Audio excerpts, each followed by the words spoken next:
राज्य सरकारने दुधाला 5 रुपये प्रति लिटर अनुदान देण्याची घोषणा केली आहे। दूध उत्पादक शेतकऱ्यांसाठी ही अतिशय आनंदाची गोष्ट आहे।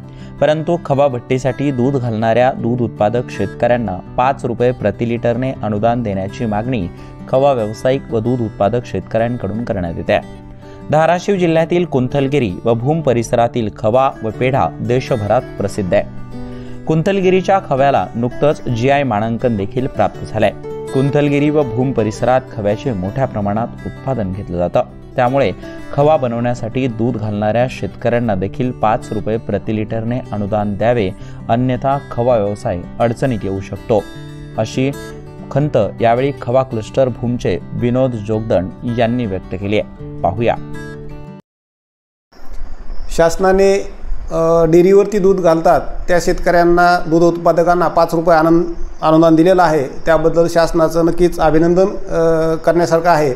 परंतु आमची एक मागणी आहे, आमच्या खव्यासाठी दूध उत्पादक दूध घेऊन येतात, त्यासाठी शासनाने काही तरतूद केलेली नाही।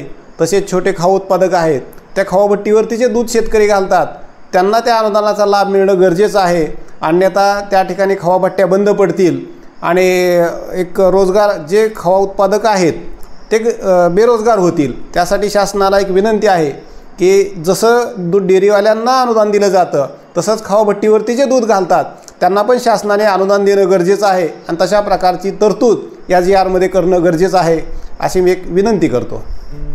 भूम व कुंथलगिरी परिसरातून सरासरी 3 ते 4 लाख लिटर दुधाचे संकलन होते। त्यातून जवळपास 2.5 लाख लिटर दूध डेअरीवर संकलित होते, तर जवळपास 1.5 लाख लिटर दुधाचा खवा बनतो। या खव्याला देशभरातून मोठी मागणी देखील असते। खरं तर धाराशिव जिल्ह्यातील कुंथलगिरी व भूम हा परिसर डोंगराळ परिसर असल्यामुळे परिसरात पशुधन मोठ्या प्रमाणात आहे। त्यामुळे शेतीला जोडधंदा म्हणून दूध व्यवसायाचं प्रमाण देखील मोठ्या प्रमाणात आहे। त्यातील काही दुधाचा खवा बनतो तर काही दूध डेअरीवर जाते। त्यामुळे खवा बनणाऱ्या दुधाला देखील प्रति लिटर अनुदान देण्यात यावे, अशी मागणी आता जोर धरते। उदय साबळे, न्यूज 18 लोकल मराठी, धाराशिव।